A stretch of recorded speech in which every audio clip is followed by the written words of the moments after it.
Hey my witches, I'm back with the weekly Tarotscope for the week of May the 30th to June the 5th. So we're already headed towards June. And I'm using the,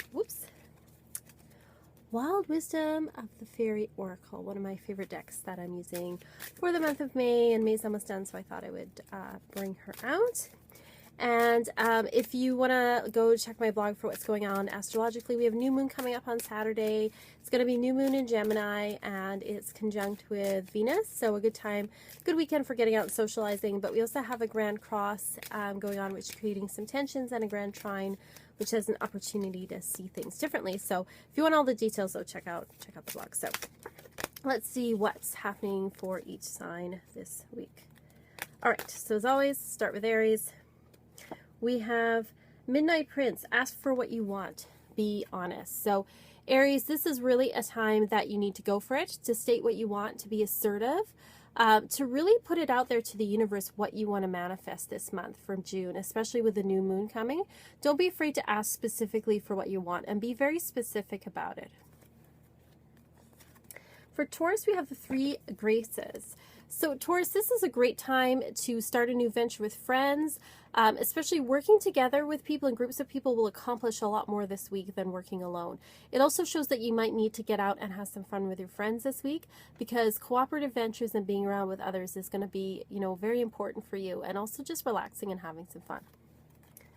For Gemini, we have the Unicorn and the Maiden.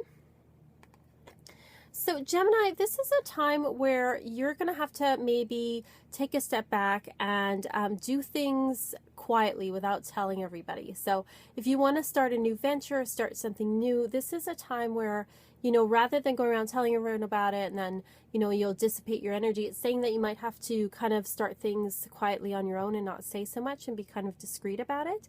It says, too, that this is a time for you to kind of reclaim your innocent side and reclaim the magic within. So it's very much going to be a week of sort of withdrawing in a positive way, though, where you're kind of taking a step back to retake a look at things and take care of yourself. For Cancer, we have the Grail Fairy. This is going to be a really good week for you, Cancer. It's going to be a time where you're going to feel like your health is returning. You're going to feel like your inspiration is returning. It's definitely a time where you're feeling very much influenced by the subconscious and by your intuition, and you're really listening to that. And that's helping you to kind of recover yourself somewhat. So it's a very healing week for you, Cancer. For Leo, we have Follow Me. Says it's your invitation to follow the fairy. So Leo, don't be afraid to explore fairy this week, and also to explore, have some fun, take a chance, take a risk. If somebody offers you an opportunity, this is a good time to just take that opportunity, go for it, and take, like I was saying, take a risk, like do something different, try something new, have a little adventure this week. For Virgo, we have Scared to Fly. So sometimes we hesitate, and Virgo says you're going to be hesitating this week. But part of that is you're waiting for the right moment. So make sure that you are actually waiting for the right moment and not just psyching yourself out from doing things. You're scared to take the risk, to jump into something new, even though you know you need to do that this week. For Libra, we have Glimpse, which is about indigo children. So you may be working with somebody who is an indigo child, or you may feel that you are an indigo yourself.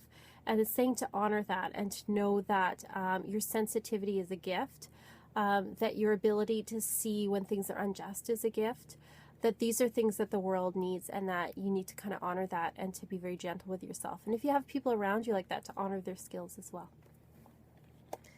For Scorpio, we have Stolen in Her Sleep, which means there are things going on that we are unaware or unconscious of, or that we don't want to see. And so it's asking us to wake up and take a look at things. If something doesn't sit right with us, we need to pay attention to that. We need to listen to that subconscious side and not just kind of gloss it off. And so this is really a week to face that, because if we remain unconscious, we may be hurt more by it later. So it's a week where Scorpio is kind of challenged to wake up and look at things. For Sagittarius, we have Acorn's Invitation. So this is a week for Sagittarius that actually is going to be a very sensual one. It says touch and the invitation to exchange and connect energy with people. So this could be romantically, or even going getting a massage, but enjoying the physicality of life and enjoying sensuality, enjoying being in a physical body this week. For Capricorn, we have Carry Me Home. So don't be afraid to ask for help, Capricorn. I know you're a hard worker and you like to do everything yourself, but it says that this week is not a week for that. This is a week to ask for help. You're usually the one that's really strong and helping others, but it says that this is the week where you need some help, and it's okay to accept it. It's okay to lean on people, even if it's just to talk to them and, vent and get some things off your chest. Aquarius, we have Gatekeeper.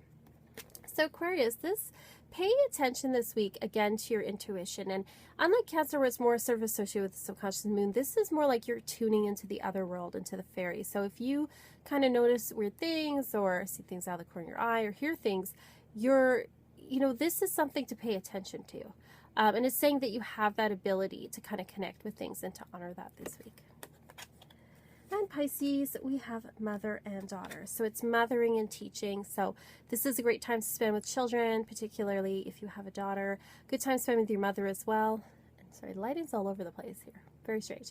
But anyway, it's also a good time to mother yourself and be caring and nurturing. So if you have children in your life, it's a great time to kind of spend time with them, especially, here in the Northern Hemisphere, we have, the weather's warming up and it's time to kind of go outside and things. But it's a good time just to nurture yourself and be in nature this week, Pisces.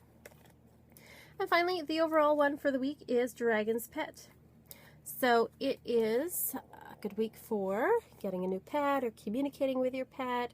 It's a good week to kind of get out there and connect with animals and communicating with nature and communing with nature. And it's definitely the time of year for all that kind of stuff. So that's the messages for this week. If you've noticed any patterns or you want to add anything, please feel free to put in the comments below. Like and subscribe, and I'll see you next time. Bye.